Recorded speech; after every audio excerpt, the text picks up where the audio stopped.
Ne soyez pas gênés, n'ayez pas honte. Ce n'est pas parce qu'une personne ne croit pas en Dieu qu'il va m'intimider. Parce que moi je crois au Seigneur. Non, non. Tous les Goliaths vont tomber. Parce que si moi je reçu Jésus, qui es-tu toi pour ne pas le recevoir? Je reconnais en ce jour qu'il est le Seigneur des Seigneurs. Je reconnais qu'il est Dieu dans les cieux. Il est Dieu sur la terre. Il est Dieu en dessous de la terre. Et il n'y a personne qui l'a couronné Dieu. Il n'y a personne qui a fait de lui Dieu. Il est roi des rois. Il est Seigneur des seigneurs. Il est Dieu des dieux. Bien-aimés, célébrons le Seigneur dans cette ville. Proclamons ce que le Christ est.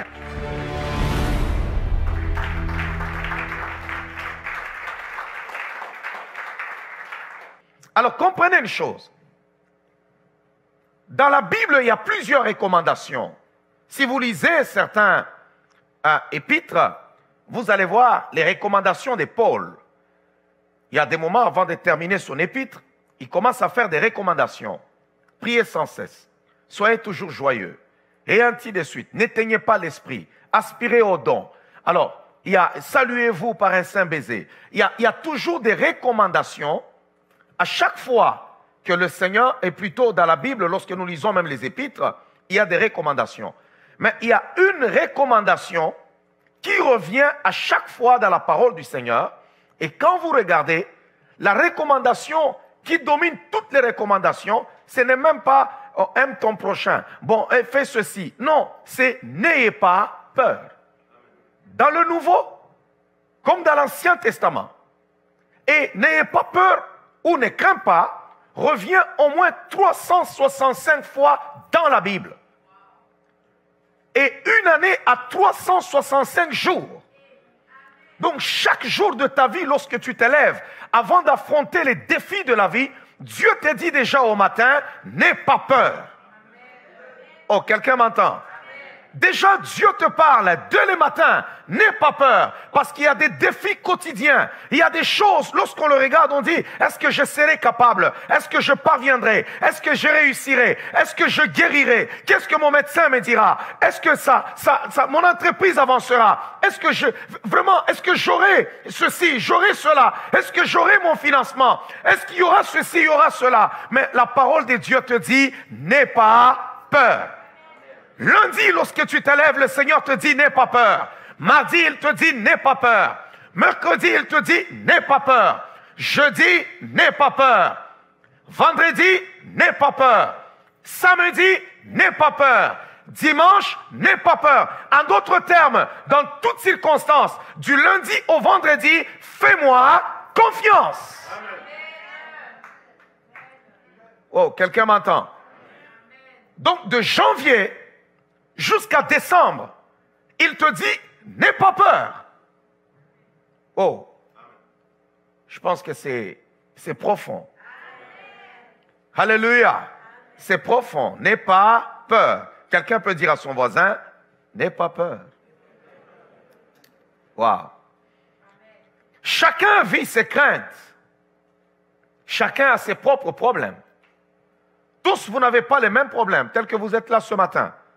Celui qui se trouve à tes côtés, tu ne connais pas sa peur. Vous savez, lorsque vous êtes, par exemple, quelque part, dans le noir, ou bien il y a quelque chose, il y a des gens qui savent cacher leur peur. Ils sont en train de trembler, mais ils ne bougent pas. Les autres, quand ils tremblent, ils crient. Il est en train de crier. Mais il y en a d'autres qui se maîtrisent. Mais, au fond, il a peur. Mais il y a une chose qui ne se cache pas. Lorsqu'une personne a peur, tu peux découvrir à travers ce qui sort de sa bouche. Un homme qui a peur n'a pas la foi. Un homme qui a peur perd la confiance. Tu vas entendre à travers les déclarations de la bouche. Quand il commence maintenant à parler, c'est de l'abondance du cœur que la bouche parle. Si son cœur est tellement dans la peur, tu le verras. Sa bouche commencera maintenant à parler et à exprimer ce qu'il ressent au fond de son cœur. Oh, Jésus est en train de te dire en ce jour, n'aie pas peur. Et je suis en train de te dire, en ma qualité d'oracle de l'Éternel, tu ne mourras pas. Amen. Oh non, je suis en train de parler à la vie de quelqu'un. Je parle à ma qualité de serviteur du Dieu Tout-Puissant, qu'aucune force de la sorcellerie ne te vaincra. Alors arrête d'avoir peur. Les hommes méchants pourront se lever, mais ils ne te vaincront pas. Arrête d'avoir peur. Arrête d'avoir peur sur ce que les hommes ont dit. Arrête d'avoir peur de ces Goliaths qui se trouvent au-devant de toi. Il ne te vaincra pas. Il est écrit dans la Bible, qui es-tu, toi, grande montagne, devant Zorobabel? Tu seras aplani. Oh, que toute montagne dans ta vie maintenant soit aplanie au nom de Jésus-Christ. Je dis à la vie de quelqu'un, arrête d'avoir peur, arrête d'avoir peur. Alléluia. Il y a des circonstances de la vie qui vont vous effrayer. Des circonstances de la vie qui vont vous faire peur, qui vont vous faire trembler. Mais cependant, la peur, regardez ce qui est mauvais avec la peur. La peur te fait renoncer. Tu peux renoncer à ta foi à cause de la peur. On a lu dans la parole du Seigneur que l'apôtre Pierre a renié le Christ à cause de la peur parce qu'il avait peur d'être lynché. Il avait peur aussi qu'on puisse les traiter comme on a traité le Seigneur. Une femme l'a reconnu et Pierre a déclaré, il a parlé très fort. Je ne connais pas ce garçon. Je ne le connais pas. Comment moi, un responsable comme ça, dois-je suivre ce garçon-là? Je ne connais pas ce garçon. Et c'était fini. N'aie pas peur. Oh, je suis en train de dire à la vie de quelqu'un maintenant, ne tremble pas, n'aie pas peur, n'aie pas peur, tout ira bien, n'aie pas peur. Wow, wow, wow, wow, je parle à la vie de quelqu'un, n'aie pas peur. Je lis avec vous la semaine passée un verset, un chapitre dans le livre de 1 Samuel chapitre 17, le verset 3 jusqu'au moins au verset 16. On a lu ensemble, on a étudié l'histoire de David et Goliath, que je nomme l'histoire de la peur. C'est une histoire tout simplement de la peur, de l'intimidation. Regardez, l'une des forces de Satan, c'est l'intimidation. Le diable connaît intimider. Savez-vous qu'il y a des enfants qui ne savent pas aller à l'école parce que tout simplement, ils sont intimidés? Il y a un garçon dans la classe qui l'intimide. Quand il arrive à l'école, qui lui fait toutes sortes de choses. Et l'autre maintenant a peur. Il se dit, mais comment est-ce que j'irai à l'école? Il peut être intelligent. Intelligent. Plus que tout le monde dans la classe. Il peut être le major de sa promotion. Mais quand il pense seulement que l'autre là lui fait peur, non, il se décourage. Il se dit, je n'irai pas à l'école. Je préfère rester à la maison. Il y a même des adultes qui ne savent pas aller au travail parce qu'il y a un collègue de travail qui leur fait peur. Un collègue de travail qui leur fait peur, qui les menace tous les jours, qui lui fait vivre des choses difficiles et compliquées. Donc la peur nous pousse à renoncer, nous empêche d'avancer, nous maintient dans la servitude. On garde notre même position. On se dit, Seigneur, qu'est-ce qui se passe? On se pose 1001 questions. C'est ça le combat de David et Goliath. 40 jours où les gens sont rangés en bataille, mais Israël est incapable de se battre malgré qu'il avait... À l'aspect seulement des Goliaths, lorsque tu le regardes, tu te dis, non Seigneur, je suis foutu. Je suis foutu. Alors, la première des choses que l'ennemi utilise lorsqu'il veut briser la vie d'une personne, c'est d'abord la vue. Il te présente l'aspect de ton problème. Tu le regardes comme ça, tu vois que non Seigneur, c'est trop grand. Je ne serai pas capable. Comment est-ce que ça sera possible? Or, vous oubliez que nous ne marchons pas selon la vue, mais nous marchons selon la foi. Dieu savait que selon la vue, on est incapable. Il y en a qui sont incapables d'aller en affaires. Pourquoi? Parce qu'ils se disent, selon la vue, lorsqu'on fait leur... comment vous appelez? Votre plan d'affaires. Lorsque tu montes ton plan d'affaires, tu regardes ton plan d'affaires, tu regardes le montant qui est demandé pour que tu démarres seulement. Tu te dis, Seigneur, je ne serai pas capable. Dans ma vie, je n'ai jamais eu 5 000 $, mais ce plan d'affaires me demande 15 000 $. Mais comment est-ce que tu regardes autour de toi? Il n'y a personne qui peut te prêter cet argent-là. Personne ne peut te donner cet argent-là. Alors tu te dis, c'est impossible. C'est impossible. Tu regardes comme ça, Goliath se lève et tu dis, mon projet n'ira jamais de l'avant. Seigneur, tu as parlé, je te respecte, Dieu. Tu as parlé, je respecte, je crois. Quand tu parles, tu le fais. Mais regarde la réalité qui est là. Regarde la réalité. Regarde mon salaire, Seigneur. Regarde ce que je gagne. Alors tu commences à parler à Dieu. Pourquoi? Parce que tu marches selon la vue. Les gens qui ne marchent pas selon la vue, ils ont les yeux fermés par rapport à la réalité et aux circonstances de la vie. Mais ils ont les yeux de la foi ouverts. Parce que pourquoi? Ils regardent vers celui qui siège dans les cieux. Wow. Il y a un verset que j'aime qui dit, comme les yeux de la servante et du serviteur sont sur la main de leur maîtresse, ainsi nos yeux sont sur toi, ô Dieu. Alors, peur et vision humaine marchent ensemble. Marchent ensemble.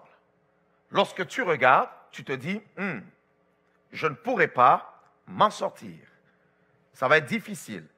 Deuxièmement, lorsque l'ennemi arrive, il commence à parler. Lorsque Goliath arrive sur le terrain, il commence à parler. N'êtes-vous pas esclave de Saül? Viens ici, je vais te couper la tête. Tu vas voir. Il t'intimide maintenant. Il commence à parler. Pourquoi? Parce que la parole de Dieu déclare, la foi vient de ce qu'on entend.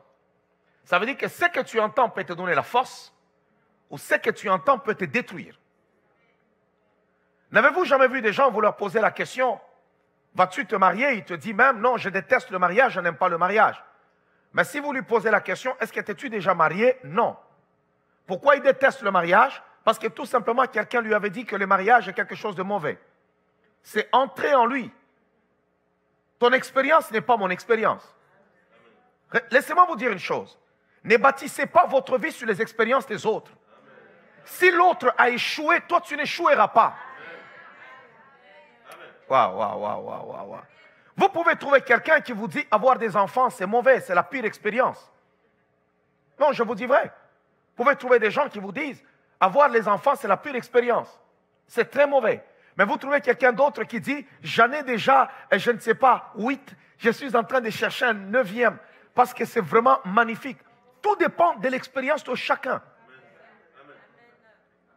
Les autres te diront aller en affaires, c'est très mauvais. Va te trouver un emploi où on te paye à chaque semaine ou à chaque 2 semaines. Tu as vraiment ton argent, tu as ton salaire, fini le stress. Tu n'as pas ce stress-là pour dire, ok, est-ce que j'aurai l'argent de ceci, j'aurai l'argent de cela. Mais tu trouves quelqu'un d'autre qui te dit, waouh, les affaires c'est extraordinaire. Là, je n'attends pas un salaire de $2000 chaque semaine, mais là, moi-même, je peux me faire mon argent, je peux gagner $5000 comme ça. Allez, dans 1 heure du temps, et je fais comme ça $20 000. Allez, dans une semaine ou dans une journée. Et tu te dis, waouh, l'autre me dit c'est mauvais. Mais l'autre me dit c'est correct. Alors, je ne peux pas bâtir l'expérience de ma vie sur ceux-là qui sont amers, sur ceux-là qui ont échoué. Je veux mettre à mes côtés les gens qui ont réussi, les pionniers, les champions, les gens qui ont reçu des trophées. Waouh. Je vais te dire une chose, ceux qui ont réussi dans le domaine dans lequel tu travailles, ils sont faits de chair et de sang comme toi. Alors si tu es dans le même domaine et que tu patauges encore et que ça ne marche pas encore, n'écoute pas le langage négatif, regarde seulement et dis-toi, si eux sont capables de réussir, alors je le suis aussi. Si Goliath parvient d'être un homme de guerre, ça veut dire que je le peux aussi. Ce n'est pas la masse qui fait de nous un homme qui nous donne la victoire. Non. Alors Goliath commence à parler. Alors faites attention à ce que vous écoutez. Faites très attention à ce que tu écoutes. Ça peut briser ta foi. Ça peut briser ton élan. Et il y a même des moments où tu as le vent dans le voile. Tu es là, tu es content, tu es en train de partir. Mais l'ennemi fait en sorte que, parce que quand on parle aux gens, faites attention à ce que vous écoutez, ils pensent seulement que c'est par rapport aux amis. Tu vas rencontrer un ami qui va te parler. Non, il y a même des émissions qui viendront vous déstabiliser. Tu es juste devant la télé, le diable fait en sorte que tu ouvres la télé et tu écoutes une émission, quelqu'un qui est en train de déclarer pour dire que non, moi cette affaire je ne ferai pas. Non, moi il y a ceci. Mais qu'est-ce que Dieu t'a-t-il dit? Wow, quelqu'un m'entend? Qu'est-ce que Dieu a dit? Nous nous basons sur ce que le Seigneur a dit, pas sur ce que le monde dit. Le monde peut dire, cette affaire ne marche plus, mais le Seigneur vient et il te dit, ça marchera. Le monde a dit, il n'y a pas de poissons de ce côté. Tous les poissons sont déjà allés de l'autre côté. Mais le Seigneur dit, jette le filet de ce côté-là. Et Pierre dit, Seigneur, nous avons péché toute la nuit et on n'a rien pris. Mais sur ta parole, je jetterai le filet. Est-ce qu'il y a quelqu'un dans cette salle qui peut dire, Seigneur, sur ta parole, j'avancerai. Sur ta parole, j'avancerai. Sur ta parole, je ne bougerai pas. Sur ta parole, je ne reculerai pas. Sur ta parole, j'aurai encore confiance. Sur ta parole, je chanterai. Sur ta parole, Seigneur, sur ta parole. Juste sur ta parole. Es-tu capable de dire à Dieu, Seigneur, je crois réellement que tu peux tout faire. Sur ta parole, Seigneur, je le crois que tu vas faire des exploits avec moi. Sur ta parole, je crois que je vais me marier. Sur ta parole, mon ministère ira de l'avant. Sur ta parole, je guérirai. Sur ta parole, je vivrai. Sur ta parole, je prospérerai. Sur ta parole, j'aurai la victoire. Sur ta parole, je marcherai dans la paix. Sur ta parole, j'aurai la tête levée. Jute sur ta parole. Je m'en fous de tout ce que l'ennemi veut mettre dans ma tête. Mais moi, Seigneur, je ferme mes oreilles contre tout ce que les hommes peuvent dire qui est contraire à ta volonté. Mais moi, Seigneur, la seule chose qui pourra entrer dans mon cœur, c'est seulement ta parole. Ta parole. Si Pierre pouvait écouter les experts de la pêche, il ne jettera pas le filet. C'est facile de prêcher sur ces versets. Sur ta parole, je jetterai le filet. Avez-vous déjà écouté les experts des homards? Lorsqu'on parle de la pêche aux homards, lorsqu'on vous dit qu'il n'y a plus de homards, par exemple, lorsqu'on vous dit non, on doit fermer cet endroit, lorsqu'on vous dit non, il faut un peu arrêter, il faut aller un peu plus loin pour avoir ceci, cela. Mais tu trouves que le Seigneur vient te dire, écoute, tout le monde ferme, tout le monde est en train de ranger les filets, il n'y a plus de bateaux de ces côtés-là. Pourquoi? Parce qu'il n'y a plus de poissons, il n'y a plus de homards, il n'y a plus de crabes, il n'y a plus rien de ce côté. Mais on te voit, toi, tu prends maintenant ton bateau, tu es en train d'aller dans la direction contraire. Les experts, les gens qui ont fait la pêche pendant des années, ils te posent la question, où vas-tu? Est-ce que tu vas faire une promenade sur l'océan ou sur le fleuve? Tu dis non, je ne m'en vais pas faire une promenade. Je m'en vais tout simplement prendre les poissons ou les crabes. On te dit non, non, il n'y en a plus de ce côté. Il n'y en a plus. Cette année, tout est compliqué. Mais toi, tu as la parole que le Seigneur a dit. Oh, j'aime cette parole de Pierre. Sur ta parole, Seigneur, je jetterai le filet. Nous ne bâtissons pas notre vie par aventure. La foi se base sur ce que Dieu a dit. Et qu'a-t-il dit? Qu'a-t-il dit? Qu'a-t-il dit? Je pose la question à quelqu'un. À ma qualité d'oracle de l'Éternel, je suis en train de briser tout ce que l'ennemi a mis dans ton cœur, qui t'empêche de voir la gloire de Dieu, qui t'a maintenu dans la servitude. Tout ce qui fait que lorsque tu es seul, oh, tu te retrouves face à cette réalité. Les paroles des hommes reviennent dans ta tête. Ça te revient dans la tête. Ce qu'ils ont dit. Souvent, lorsque vous êtes au milieu des gens, vous pouvez faire semblant parce qu'il y a des gens qui vous parlent. Il y en a du monde autour de vous. Mais lorsque l'ennemi disparaît, plutôt lorsque les gens disparaissent et qu'il n'y a plus personne autour de vous, qui vous parle? Quelle est la voix que vous écoutez? Quelle est la voix que vous écoutez? Est-ce la voix de Dieu ou la voix de l'ennemi? Il y a une voix qu'on appelle la voix de la peur. Lorsqu'elle parle, elle veut que tu trouves une raison pour t'échapper à une réalité. Waouh! Est-ce que quelqu'un m'entend? J'ai aussi parlé du palmarès de Goliath. On a commencé à dire que Goliath est un homme de guerre depuis son enfance. Il est un homme de guerre. Tu ne sauras pas le vaincre. Est-ce que tu sais cette maladie que tu as? Combien de gens elle a tué? Sais-tu le problème que tu as? Comment est-ce qu'il est compliqué? Sais-tu vraiment dans ton cas à toi? Je ne pense pas que ça marchera. Sais-tu, on commence à te donner le bilan des autres. Le bilan des autres n'est pas le mien. J'ai besoin de dire à la vie de quelqu'un, aujourd'hui, toi, tu n'es pas Jean. Toi, tu es Pierre. Toi, tu n'es pas Jacques. Toi, tu es, je ne sais pas, Thomas. Toi, tu n'es pas ceci. Toi, tu es celui-là. Tu es unique aux yeux de Dieu.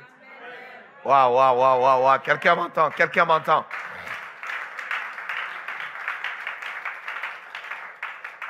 Ceci et les autres ont échoué de bâtir une œuvre de Dieu solide à la ville de Québec. Ça, c'est leur affaire. Moi, je suis Paul Mukendi. L'échec des autres, ça ne me concerne pas. L'expérience des autres n'est pas ton expérience. Le palmarès de démons qu'on est en train de te raconter, que cela ne puisse pas te faire peur. Est-ce qu'on t'a raconté aussi le CV de ton Dieu? On t'a raconté seulement le palmarès des autres. Non, regarde, il y a ceci, il y a cela. Dans ton cas à toi, regarde comment on fait. Regarde ce qui va se passer. Regarde ce qu'il y a. Mais est-ce qu'on t'a déjà raconté aussi le CV de notre Seigneur? Job, dans son cas, il dit, il s'élève toujours le dernier. Ça veut dire que tu es dans une situation qui paraît être impossible. Mais laisse-moi te dire, celui que tu adores, il s'élève le dernier. Il est le Rédempteur qui n'abandonne jamais ses enfants.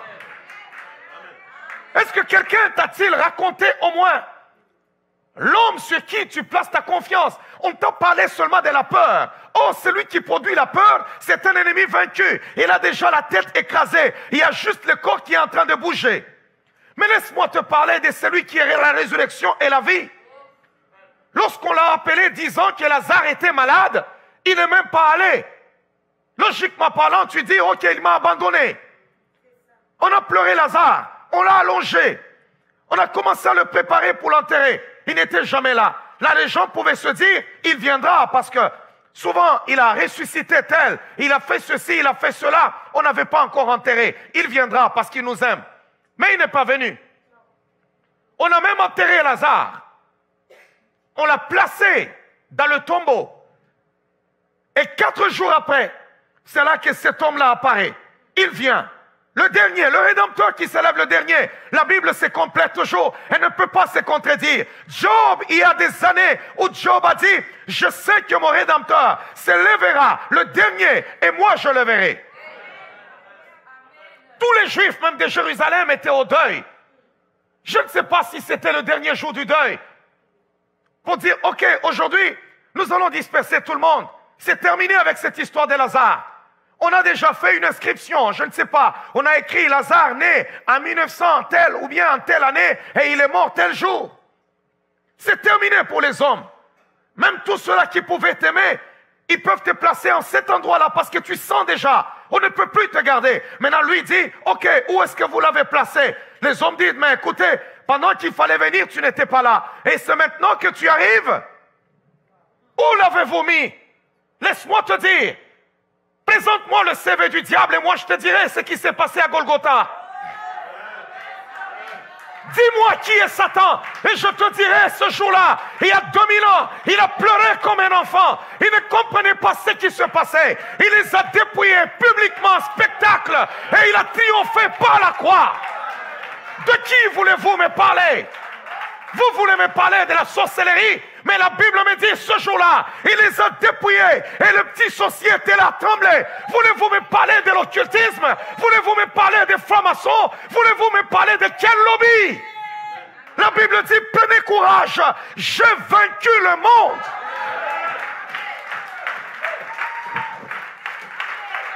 Non, je ne sais pas si tu me comprends. Beaucoup de gens aujourd'hui ont peur de ceci, peur de cela. On te dira non, tremble devant ceci. On te dira non, on te fait toujours peur. On te parle comment est-ce qu'il y a tel lobby. Les lobbies des autres, ils sont puissants. Regarde ce qu'ils font. Regarde ce qu'ils opèrent. Regarde ceux qui sont ceci. Mais laisse-moi te dire, le lobby céleste. Est-ce que vous voulez que je vous parle?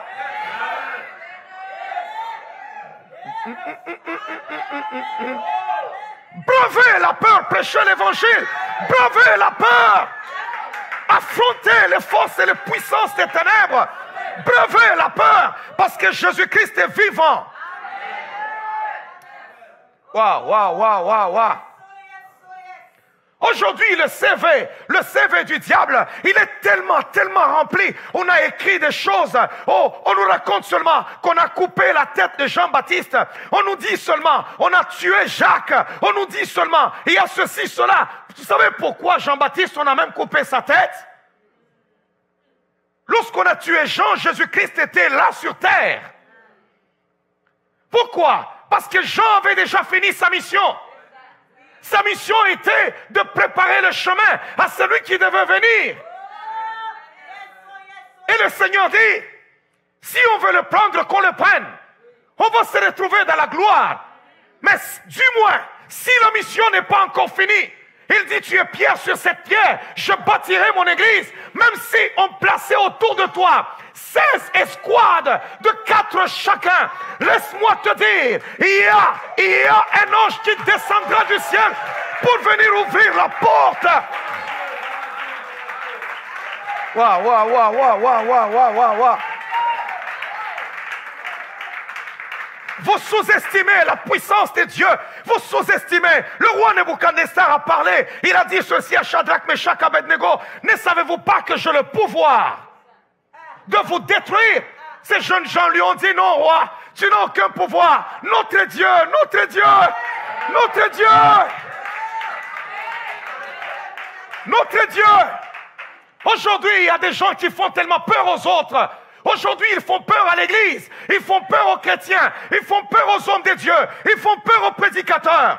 Et la voie de la vérité n'est pas connue, n'est pas prêchée. Nous nous retrouvons dans l'église avec certaines pratiques, certains péchés qui ne devraient même pas exister dans l'église. Pourquoi? Parce que quand on parle, on te dit, écoute, on ne touche pas à ça. Pourquoi? Il y a des faiblesses dans la vie de l'homme qui font partie de sa nature.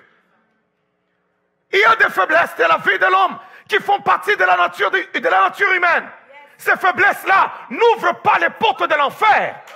Mais il y a des faiblesses, il y a des pratiques, il y a des péchés. Lorsque l'homme les commet, ça ouvre les portes de l'enfer pour que le royaume des ténèbres vienne régner. Pourquoi dois-je fermer la bouche sur de telles choses, de telles pratiques? Il y a des bouches, il y a des hommes que Dieu a oints pour parler. Lorsqu'ils parlent, ils détruisent les forces des ténèbres. Ils enlèvent au diable sa force. Ils brisent la puissance du péché. Ils aident les hommes à se débarrasser du péché. Et ce sont ces voix-là que le diable veut taire pour que ces voix ne parlent pas. Je suis une voix dans la ville de Québec.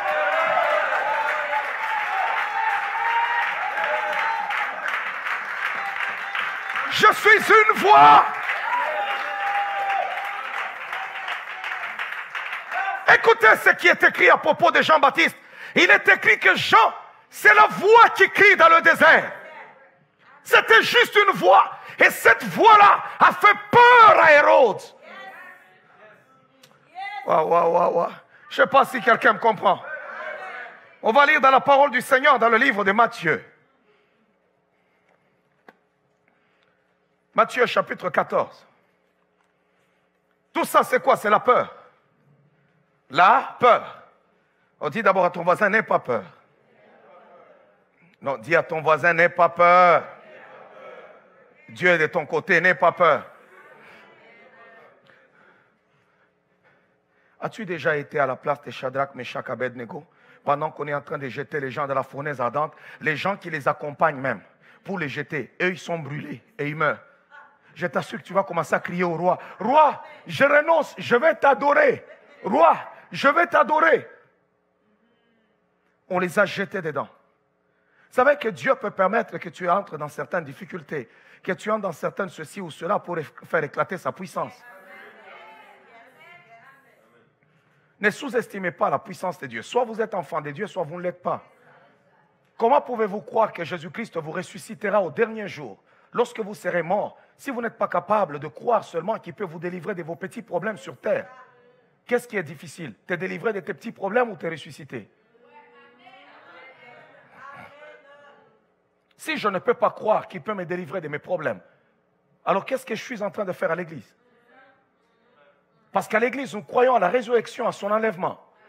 Comment peux-tu croire qu'il reviendra nous chercher en tant qu'église? Tu seras transformé et parti pendant que tu es incapable de croire qu'il peut te délivrer de ton problème. Comment peux-tu croire cela? Tu te mens toi-même.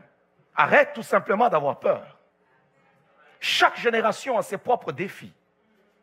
Chaque génération a ses propres péchés. Chaque génération a ses propres problèmes. Tout le monde n'affronte pas les choses de la même manière. Il y a eu des moments en Israël où l'idolâtrie pouvait être au summum. Et lorsque les prophètes se tenaient debout, ils n'étaient pas là en train de parler seulement, vous et toi, tu vis dans les mensonges, dans les critiques. Non, non, il y avait des menteurs qui pouvaient exister. Mais l'idolâtrie était quelque chose qui libérait les portes de l'enfer. Alors on ne va pas se taire par rapport à l'idolâtrie. Non. L'Esprit de Dieu sent que cette idolâtrie est en train de faire quelque chose de ravage. Alors nous avons des choses dans notre génération qui sont en train de libérer les puissances de l'enfer. Écoutez-moi très bien, la Bible dit, en ce temps-là, Hérode le tétrarque, ayant entendu parler de Jésus, dit à ses serviteurs, c'est Jean-Baptiste, il est ressuscité des morts. Et c'est pour cela qu'il se fait par lui des miracles. Car Hérode, qui avait fait arrêter Jean, l'avait lié et mis en prison à cause d'Hérodias, femme de Philippe, son frère. Vous écoutez cet aventurier. Il divorce de sa femme et il s'en va, il prend la femme de son frère. Il épouse. Un mariage incestueux. Il épouse la femme de son frère. Vraiment, paf, il prend. Et il continue la vie. Et la Bible dit, car Hérode avait fait arrêter Jean, l'avait lié et mis en prison à cause d'Hérodias, femme de Philippe, son frère. Parce que Jean lui disait, il ne t'est pas permis de l'avoir pour femme. Tout Israël sautait. Et quand ils passaient là-bas, ils sont en train de passer dans leur voiture en ce temps-là, leur charrette, vous voyez les calèches là que nous voyons circuler en ville, tout ça, ils sont en train de passer, je ne sais pas s'ils passaient vers le désert, vous savez, tout le monde, tout le peuple était là avec Jean, et Jean s'arrêtait là. Hérode, Hérode, il ne t'est pas permis de faire ce que tu fais, parce qu'en Israël, on ne fait pas ça. Et il lui disait, il ne s'est pas caché.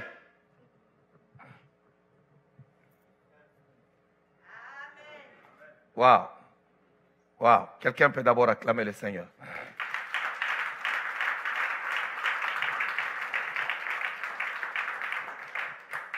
Et la Bible dit, il voulait le faire mourir, mais il craignait la foule, parce qu'elle regardait Jean comme un prophète. Or, lorsqu'on célébra l'anniversaire de la naissance d'Hérode, la fille d'Hérodias dansa au milieu des convives et plut à Hérode. Hérode avait déjà pris beaucoup de vin. Tout ce qu'il a fait, il voulait tuer Jean. Et il dit, bon, ok, on le jette en prison. Si je le tue, tout le peuple le regarde comme prophète. Ok, on le met en prison et puis c'est fini. Il ne va plus parler, il ne va plus déranger. Alors, tout ce qui dérangeait, c'était la voix. Alléluia. Alors, lorsqu'on l'enferme, la Bible dit, à l'anniversaire d'Hérode, la fille d'Hérodias, c'était une danseuse. Bien aimé, il y a danse et danse. Je ne sais pas quelle danse elle a pu faire. C'est pour cela qu'étant enfant de Dieu, vous devez faire attention quand vous pratiquez vos danses, vous dansez. Il y a des gens, quand ils dansent, ils vous envoient dans un endroit sale. Tu ne peux pas être dans l'église et être danseuse nue. Non, tu ne peux pas. Ou bien toi, tu es enfant de Dieu, tu es tout le temps dans toutes les fêtes, on te connaît et c'est toi qui exhibes tes... Danser n'est pas mauvais. Tu peux être là, tu fais ta danse, tu tournes. Est-ce que c'est mauvais si je fais comme ça, je suis là en train de danser, c'est mauvais? C'est pas mauvais? Tu peux mettre là, tu as dansé et puis tu as tourné. Est-ce que c'est mauvais? C'est pas mauvais. Tu peux même bouger là très fort. Mais il y a des danses là, quand on commence maintenant à bouger, tout ça, il y a des gens et vous sentez que ça provoque, ça attire certaines choses qui ne sont pas propres.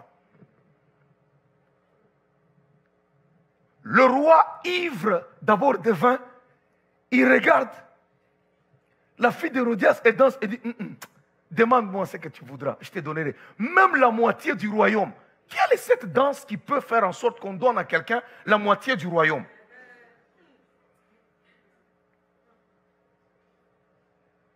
Waouh! J'ai jamais été dans une boîte où je ne sais pas, de nuit où il y a des danseuses et ainsi de suite. Mais je pense que ceux-là qui ont eu l'expérience d'expérimenter ces choses-là, ils n'ont pas donné, je ne sais pas, la moitié de leur maison à une femme parce qu'elle a dansé. Je ne pense pas. Mais il y en a qui dépensent leur argent, par contre.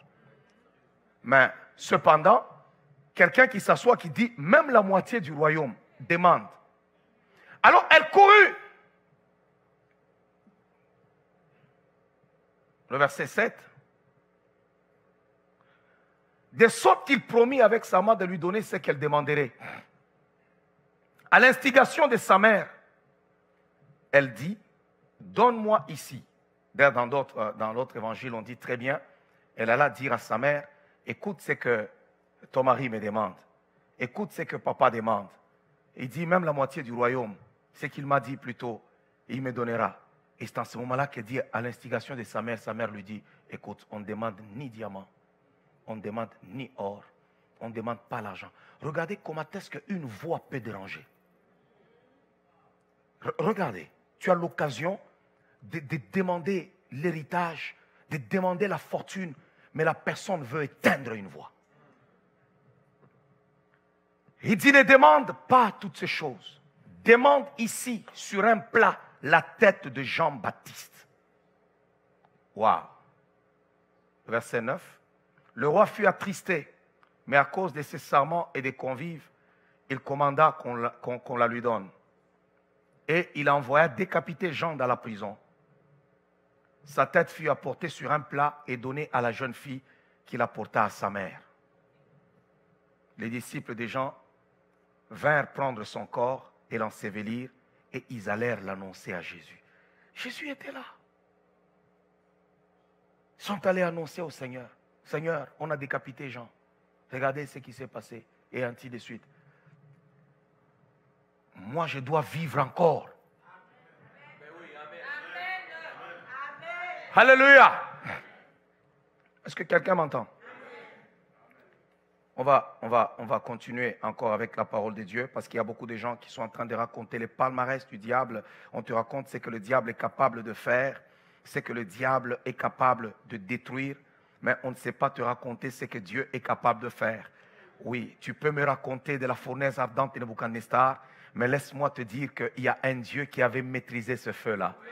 Tu peux me raconter de la fosse au lion, mais laisse-moi te dire qu'il y a un Dieu qui avait muselé le lion. Tu peux me raconter ce que tu veux, tu peux me raconter la tempête, mais il y a un Dieu qui a marché sur les eaux. Alors c'est ce Dieu-là que nous adorons, c'est ce Dieu-là que nous prions, c'est ce Dieu-là que nous prêchons, c'est ce Dieu-là en qui nous avons donné nos vies, c'est en lui que nous avons confiance. Oh, quelqu'un peut seulement l'acclamer ce matin, l'acclamer, ce Dieu-là.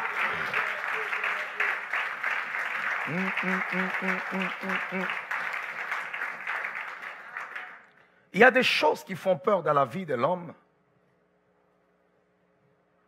Surtout quand une chose est nouvelle, elle peut te faire peur.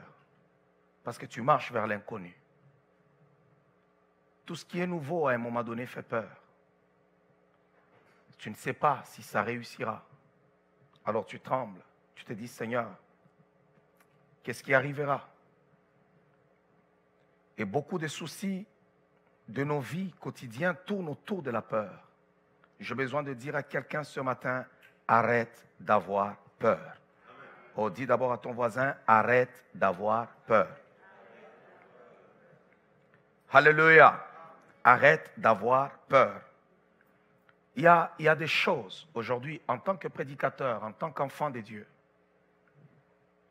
il y a des choses, des prédications que nous pouvons donner qui pourront équiper une personne.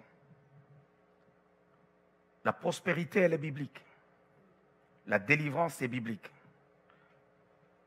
Il y a des gens qui pensent que lorsqu'on donne un message de prospérité, il n'est pas biblique. C'est seulement les autres qui doivent être prospères. Non. La Bible dit, je veux que tu sois prospère à tous égards et sois en bonne santé comme prospère l'état de ton âme. Lorsque nous lisons la Bible, depuis Genèse, qui est le livre de la sémence, tous ceux-là qui ont marché avec Dieu ont été bénis. Abraham n'a jamais été pauvre, il était béni. Isaac, son fils, il a même exagéré, jusqu'à devenir fort, riche et puissant. Parce que il y a des gens qui sont riches, mais qui ne sont pas fortunés. Mais Isaac n'était pas seulement riche, mais il était fortuné. Jusqu'au point où les rois cherchaient à faire alliance avec lui, malgré qu'il n'avait pas de royaume. Pourquoi? Parce que la Bible dit, Dieu l'avait béni. On voit aussi Jacob. Dieu l'avait béni. Alors, j'ai compris une chose. Tous ceux-là qui ont marché avec Dieu ont marché aussi dans la bénédiction. On a vu Dieu, le Seigneur Jésus-Christ lui-même, marcher avec la puissance de la guérison et des délivrances. Il délivrait ceux-là qui étaient sous l'emprise du diable. Il y a la puissance de Dieu, il y a des messages qui libèrent l'homme, qui équipent l'homme, mais cependant, qui n'ouvrent pas, qui n'établissent pas le royaume. Il y a un message, le message de la repentance, le message qu'on peut donner pour dire à certaines choses de ne pas entrer dans l'église, ça ouvre les portes du royaume. Pierre a ouvert les portes du royaume avec un message, repentez-vous et faites-vous baptiser. C'est le premier message qui a ouvert les portes du royaume et l'église a commencé. Alors, il y a des choses, il y a diversité de choses, il y a beaucoup de choses que nous pouvons prêcher, mais le message de foi, la repentance, elle ouvre les portes du royaume afin que la force, la puissance de la résurrection, la capacité de faire en sorte que l'homme soit dépouillé du vieil homme, entre, vienne aider la personne. Alléluia. Parce que même les Cananéens, Jésus-Christ les a guéris. Les Cananéens. On a vu la femme cananéenne aller pleurer devant le Seigneur et le Seigneur l'a guérie. Pendant que je fais mes émissions et que les gens m'appellent partout dans le monde afin de recevoir la prière, il y a des gens qui m'appellent qui sont musulmans. Ils ont besoin de la délivrance, ils ont besoin de la prière. Je prie pour eux, ils sont guéris. Je prie, il y en a pour qui je prie pour eux. Et ils ont la solution à leurs problèmes. Ils sont des hommes d'affaires qui m'appellent. Pour eux, ils viennent me consulter. Pourquoi? Ils disent que j'ai des pouvoirs. Je prie pour eux. Il y a des gens qui m'appellent. Je pense que Marie-Ève est là. Elle gère les appels. Et il y en a qui appellent de partout. Et il te dit carrément, non, il est musulman. Il y en a, il appelle, il dit, non, moi je suis ceci. Mais regardez maintenant très bien. La puissance de Dieu peut aller toucher n'importe qui et lui donner la solution à son miracle. Mais cet homme n'aura pas la capacité de se débarrasser du monde. Il y a maintenant un message. Quand on le donne, quand on prêche, lorsque l'homme l'écoute, qui qu'il soit, quel que soit ce qu'il est en train de vivre, il se débarrasse de son manteau comme Bartimée l'avait fait. Et il sort et il commence à courir vers le Christ. C'est ce message-là qui introduit les gens dans le royaume, qui fait en sorte que l'enfer soit dépeuplé et que le ciel soit peuplé. Et c'est le message que Satan n'aime pas entendre. C'est pourquoi nous nous retrouvons aujourd'hui dans l'église avec des gens qui ont passé 10 ans mais qui ne se sont jamais convertis. Ce n'est pas parce que le message de la prospérité est mauvais. Ce n'est pas parce que prêcher la délivrance est mauvais. Mais c'est parce que tout simplement, le diable nous a fait croire que si tu touches à tel élément, les gens vont fuir de l'église. Si tu touches à ça, les gens ne vont pas le supporter. Si tu touches à ça, on va te combattre parce qu'à ça, on ne touche pas. Alors, il y a des gens qui viennent vers le Seigneur, mais en réalité, Dieu n'a jamais pénétré leur cœur. Dieu ne les a jamais pénétrés, mais ils connaissent tout sur la puissance de Dieu. Ils connaissent tout sur la guérison, mais ils n'ont pas l'amour de Dieu. Ils sont les premiers à aller danser dans les boîtes de nuit et le matin, ils courent vite pour venir encore à l'église et lever les mains. Tu ne peux pas être un véritable adorateur si tu as encore l'amour du monde en toi.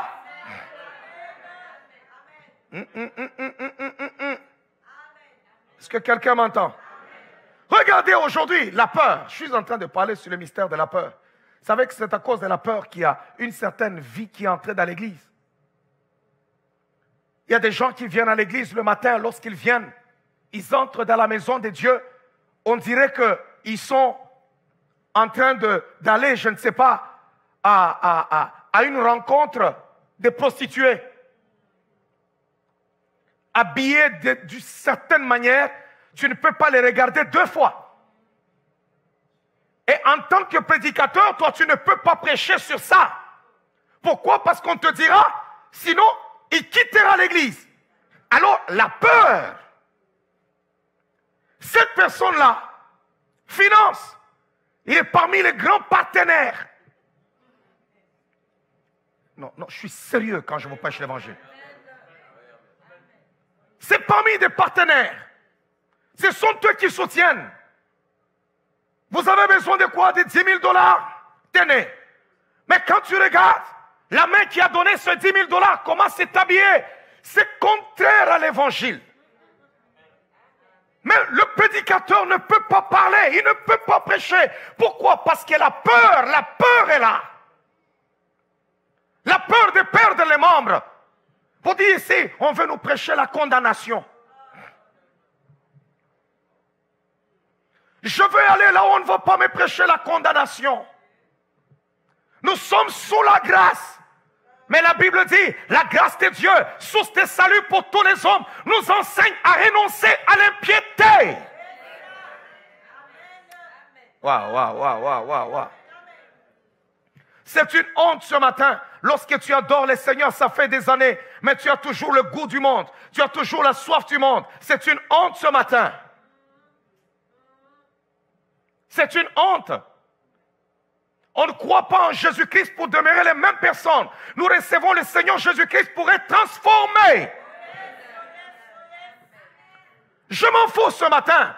Là où tu es, tu peux être chanteur, tu peux être secrétaire, tu peux être diacre, tu peux être ancien, tu peux être, je ne sais pas, dans le staff du pasteur. Mais si tu n'as jamais expérimenté la nouvelle naissance et que toi, tu ne t'es jamais débarrassé des choses du monde, tu n'iras pas au ciel, tu n'es pas sauvé.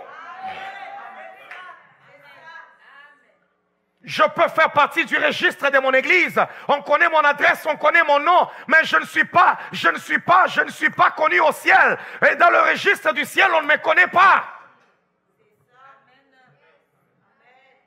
Il y a des messages qui viennent toucher l'homme pour le sévrer du monde, pour qu'il abandonne les choses du monde. Wow. C'est ce message-là qui dérange. C'est ce message-là qui dérange. Tout ce que le monde trouve normal, Dieu ne le trouve pas normal. Waouh.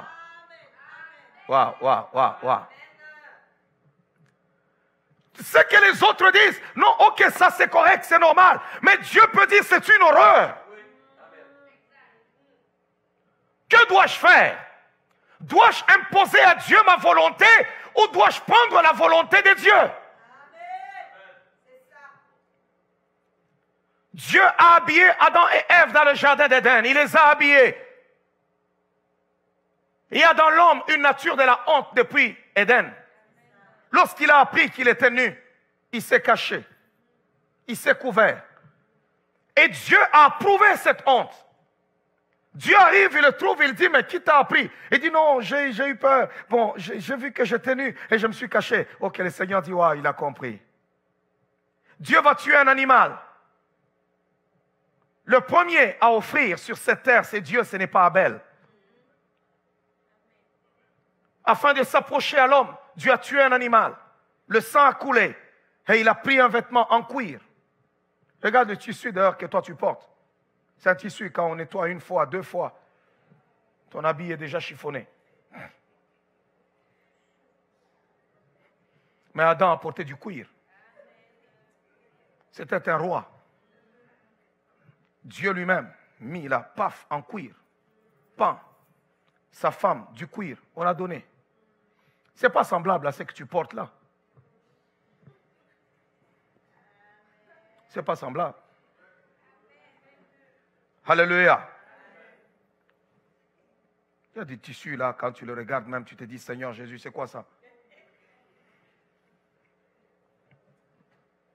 Mais Adam avait porté quelque chose. C'était du sérieux. La première fois où l'homme s'habille. Waouh! Il regarde sa femme, ils sont bien habillés. On ne m'a pas dit que c'était une tunique, c'était quoi, ou tout ça, mais la Bible dit que c'était des vêtements. Il a porté. Et il sortait maintenant. Et il allait marcher.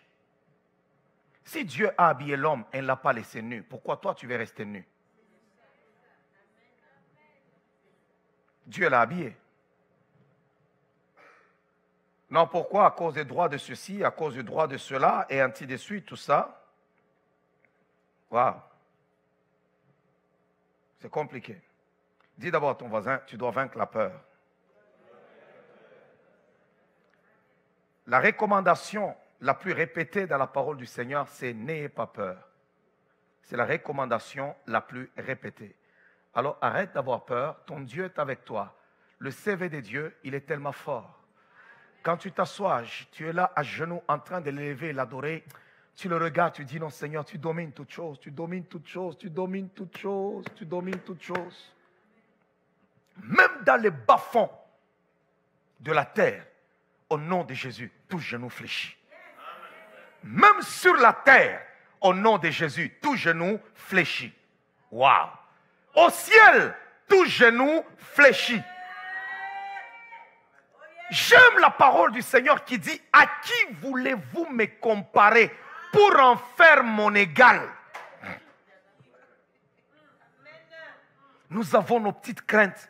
Tu apportes devant le Seigneur ta petite peur et tu commences à parler à Dieu de ta peur. Regarde Seigneur, regarde ceci. Et il te pose la question. J'aime ça quand il parle dans le livre d'Ésaïe. Interroge les temps anciens.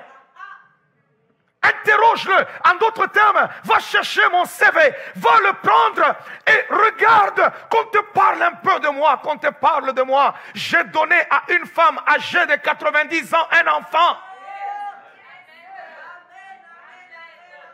C'est aujourd'hui où on voit les scientifiques qui commencent à montrer des femmes qui sont âgées, je ne sais pas, des 60, et pour dire que non, ok, elle a accouché, on a fait ceci, on a fait cela, et c'est même pas naturel des fois. On doit aller, je ne sais pas, ouvrir son ventre. Non, non, Sarah a accouché naturellement. Non, non, je pensais que tu allais dire amen. Jusqu'aujourd'hui, au 21e siècle, on ne m'a pas montré une femme de 90 ans qui a mis au monde. Oh, bien-aimé, ce score-là, il n'y a que le Dieu de la Bible qui l'a fait. 90 ans. Alléluia. 90 ans. Ce Dieu-là, c'est un Dieu fort, un Dieu redoutable, un Dieu puissant, un Dieu capable, un Dieu qui n'échoue jamais. Oh, oh, oh, oh, oh, oh, oh, oh, oh, oh. Pendant que je parle, tu regardes ta peur, tu regardes ta peur, tu regardes ta peur et tu dis non, petite crainte là, sors au nom de Jésus, sors au nom de Jésus, sors au nom de Jésus. Est-ce que je vous parle bien ce matin? Alléluia. Est-ce que vous savez que les apôtres étaient enfermés dans la chambre haute? Est-ce que tu es au courant? Ils avaient peur. Non seulement ils attendaient la descente du Saint-Esprit, mais ils avaient peur. Est-ce que savez-vous que ils ont reçu la puissance du Saint-Esprit, ils avaient peur face à cette ville qui avait tué leur maître, qui avait crucifié Jésus. Mais ils sont sortis encore pour se présenter devant cette foule. Et Pierre dit, ce Jésus que vous avez crucifié, Dieu l'a ressuscité d'entre les morts. Il l'a élevé et il l'a établi. Il a reçu le Saint-Esprit et il a répandu. Waouh, waouh, waouh, waouh, waouh, waouh, waouh, waouh, waouh, waouh. Ces hommes écoutaient ces paroles et ils disent, oh frère, que ferons-nous? Alors il dit, répentez-vous et que chacun de vous se fasse baptiser au nom de Jésus-Christ.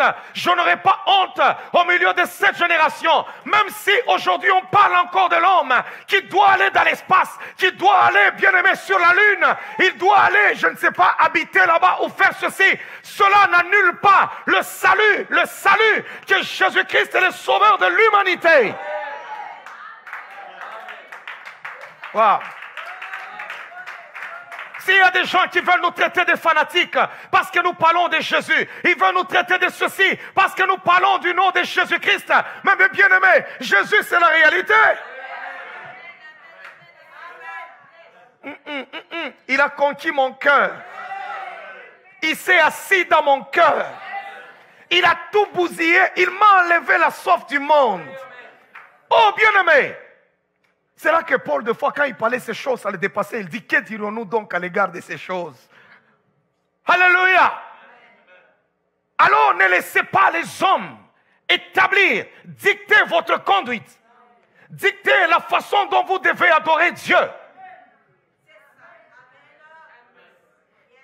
Ne laissez pas les hommes. Non! Servez votre Dieu tel que vous l'entendez. Servez votre Dieu tel que la Bible vous le dit. Ne laissez pas les hommes proclamer la vérité de Dieu dans toute liberté. Ne craignez pas ce qui tue le corps. Craignez celui qui a le pouvoir de tuer l'âme, de le prendre, de le jeter dans le feu. Quel avantage servirait-il à l'homme de gagner le monde entier s'il perdait son âme? Si aujourd'hui tu gagnes le monde entier et tu perds ton âme, ça va te servir à quoi? Ça te servira à quoi? Oh, quelqu'un m'entend ce matin? Tiens-toi debout, parole de vie. Regarde dans cette ville, crie encore plus haut que Jésus-Christ est le Fils du Dieu vivant. Ne soyez pas gênés, n'ayez pas honte. Ce n'est pas parce qu'une personne ne croit pas en Dieu qu'il va m'intimider parce que moi je crois au Seigneur. Non, non, tous les Goliaths vont tomber parce que si moi je reçu Jésus, qui es-tu toi pour ne pas le recevoir? Je reconnais en ce jour qu'il est le Seigneur des Seigneurs. Je reconnais qu'il est Dieu dans les cieux. Il est Dieu sur la terre. Il est Dieu en dessous de la terre. Et il n'y a personne qui l'a couronné Dieu. Il n'y a personne qui a fait de lui Dieu. Il est roi des rois. Il est Seigneur des seigneurs. Il est Dieu des dieux. Bien-aimés, célébrons le Seigneur dans cette ville. Proclamons ce que le Christ est. Waouh, waouh, waouh, waouh, waouh, waouh. Est-ce que quelqu'un m'entend? Marchez la tête haute. Marchez la tête haute. Qu'on ne vous convainc pas les contraires, jeunes gens. Que si toi tu ne marches pas dans le péché, si tu ne vas pas dans les bois de nuit, vous êtes disciples de Paul Mukendi. Personne n'est disciple de Paul Mukendi. Mais nous sommes disciples de Jésus-Christ.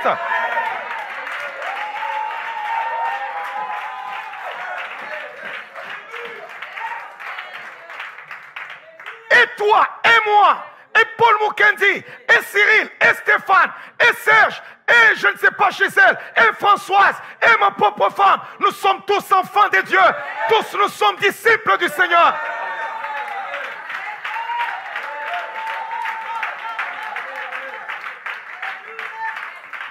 Je prêche ce que j'ai lu dans ma Bible.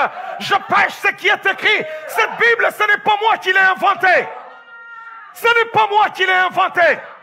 Si dans cette Bible on me dit enfants obéissez à vos parents, je viendrai prêcher ce matin pour dire enfants obéissez à vos parents. Si dans cette Bible on me dit écoutez, ça c'est mauvais, ça c'est bon, je viendrai le dire.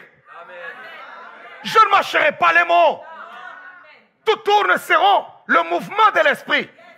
Si dans cette Bible on me dit que non, écoutez, toi tu ne peux pas divorcer, toi tu ne peux pas faire ceci, je viendrai le dire. Si la parole de Dieu me déclare que toi tu ne peux pas te marier de cette façon, je viendrai te le dire.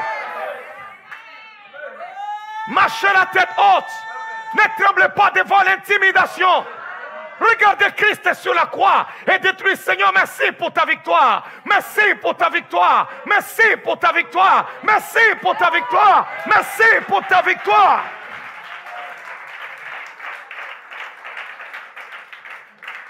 Paul Mukendi n'a jamais sauvé quelqu'un.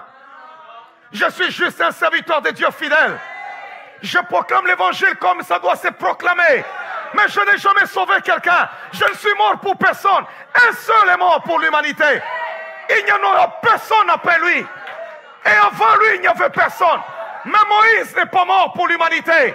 Samson est mort pour Israël afin de les sauver des Philistins. Mais il n'a pas sauvé l'humanité. Moïse n'est pas mort pour l'humanité. Abraham n'est pas mort pour l'humanité. Un seul qui a réuni, lorsqu'il est venu sur terre, il a connu la mort. On parle avant lui de l'Ancien Testament et après lui du Nouveau Testament. Il réunit toutes choses en lui. Il est le sauveur de l'humanité. Le Dieu fidèle, le Dieu grand. C'est lui qui a ramené toutes choses à zéro. Lorsqu'il est venu dans le monde, on a dit que toute chose revient à zéro. On dit toujours telle année avant ou telle année après. Parce qu'il est le baromètre. C'est lui l'unité des mesures. Alors vous voulez avoir peur de quoi?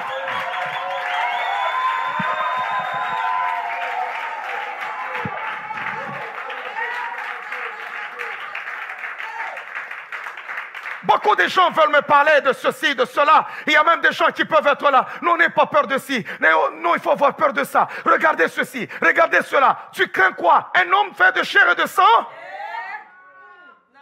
Écoutez-moi, il dit, il est avantageux que je m'en aille. Parce que si je ne m'en veux pas, non, il faut que je m'en aille. Et une fois qu'il est parti au ciel, il est assis dans la gloire. Il est comme avocat auprès du Père. Écoutez, il est ton avocat. Il parle toujours en ta faveur. Il parle à son Père en ta faveur. Et la Bible déclare, qui accusera les élus de Dieu? Si Dieu est pour nous, qui sera contre nous?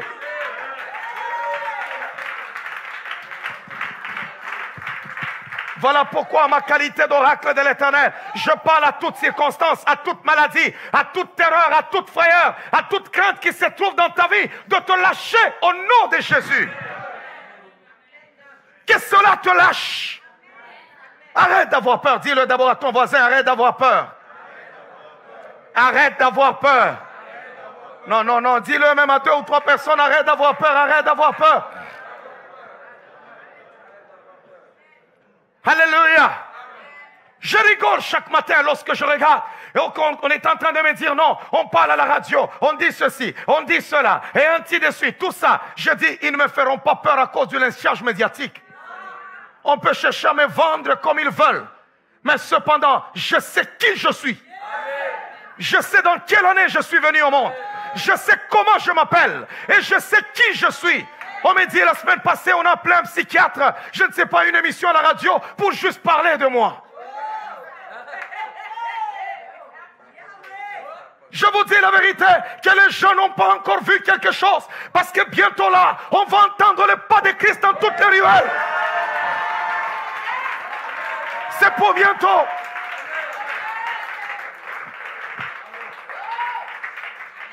On peut déstabiliser quelqu'un qui ne connaît pas son identité.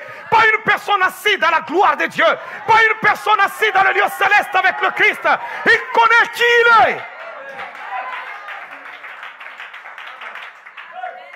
Pourquoi? Parce que c'est une voix qui parle, qui est en train de dire aux jeunes gens, sauvez-vous de cette génération corrompue.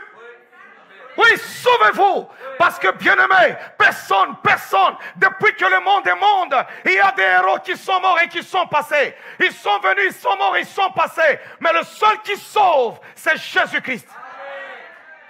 Waouh, quelqu'un m'entend? Vous pensez que c'est de la farce? Vous pensez que Jésus-Christ, c'est une histoire? Ce n'est pas une histoire. C'est la réalité. Jésus est mort sur le bois du Calvaire et nous a donné son salut. Voilà pourquoi il est impossible de nous voler ce que le Christ nous a déjà donné. Il est impossible. Oh, chaque matin, lorsque je me lève, laissez ces journalistes parler, ils font ma publicité. Laissez-les parler, en bien ou en mal, laissez-les parler. Laissez-les parler. Je dis, waouh, on appelle même les spécialistes, les ceci, pour parler de ma péché. Je dis, j'ai troublé autant. Alléluia. Waouh. Et on met mon message, lorsque je pêche, je monte, on dit, tu entends comment il parle? Qu'est-ce que tu entends? Je dis, waouh, c'est cette voix-là. Cette voix-là. Cette voix-là. Wouh! On veut intimider les gens. On veut parler aux gens. Non, parce que ses disciples étaient là. Et ainsi de suite. C'est fait exprès. C'est fait exprès. Parce que je ne suis pas la seule église dans la ville. On sait qu'il y a beaucoup d'églises. Et on les appelle les fidèles ou bien on les appelle les membres de l'église. Mais quand il s'agit de Paul Mukendi, on dit c'est fidèle. C'est fait exprès. Vous n'êtes pas mes fidèles. Vous n'êtes pas mes disciples. Vous êtes disciples de Jésus-Christ.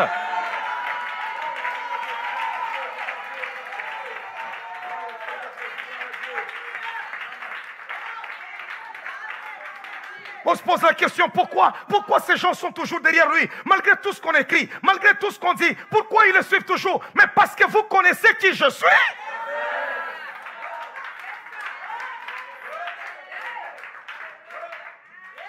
Alléluia.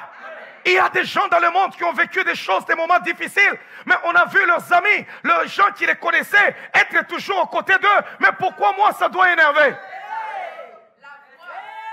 Pourquoi? Alléluia. On est ici avec toutes les églises. On voit les délivrances qui se font dans les églises. Moi, on m'a amené dans un tribunal. Pourquoi? Parce que je fais les délivrances. Moi, on m'a amené pour dire que non, il fait les délivrances et ainsi de suite. Et pourtant, ça s'est fait dans toutes les églises. Pourquoi cette injustice? Il y a une voix qui dérange. La dîme est donnée partout, partout, dans toutes les églises. Je ne l'ai pas inventé, je l'ai trouvé. Même jusque dans l'église catholique, les gens donnent la dîme. Mais c'est seulement la dîme que les gens donnent dans cette église qui devient un problème.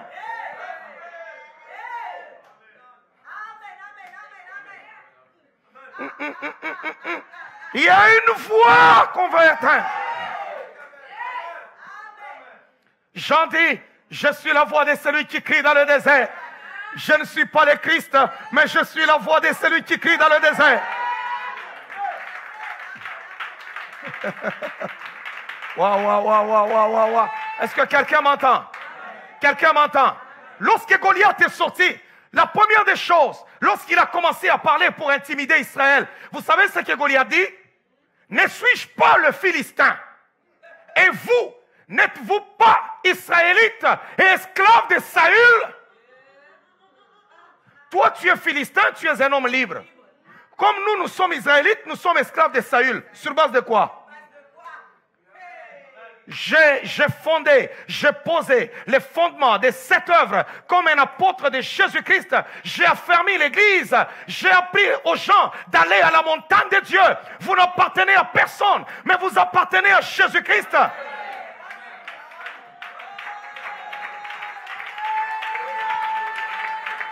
Wow.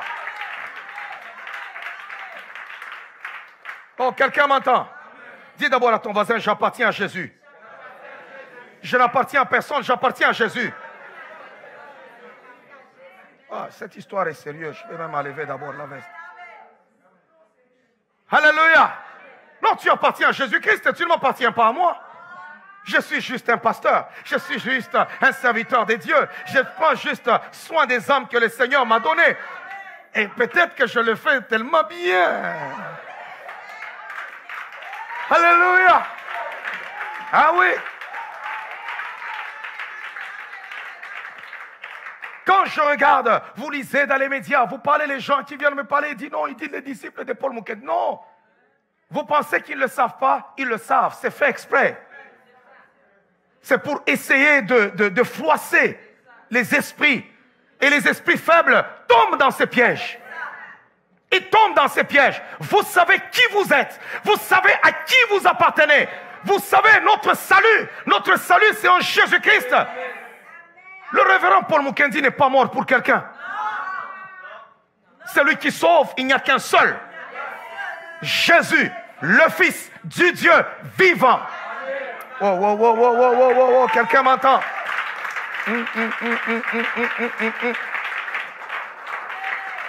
Ne tremblez pas devant les Goliaths.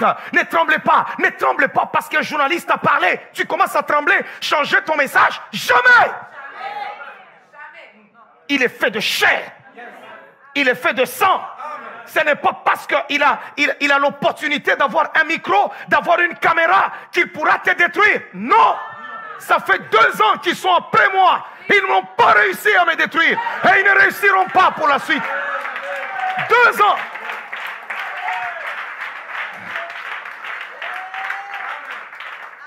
Chaque matin, lorsqu'on se lève, Paul Mukendi, on se lève là-bas, Paul Mukendi, on fait ceci, Paul Mukendi, on fait cela, Paul Mukendi, avec moquerie, avec ceci, avec cela, ainsi de suite.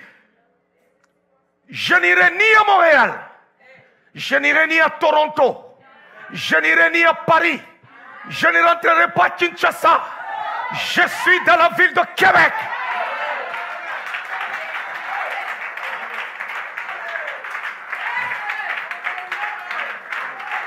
Alléluia.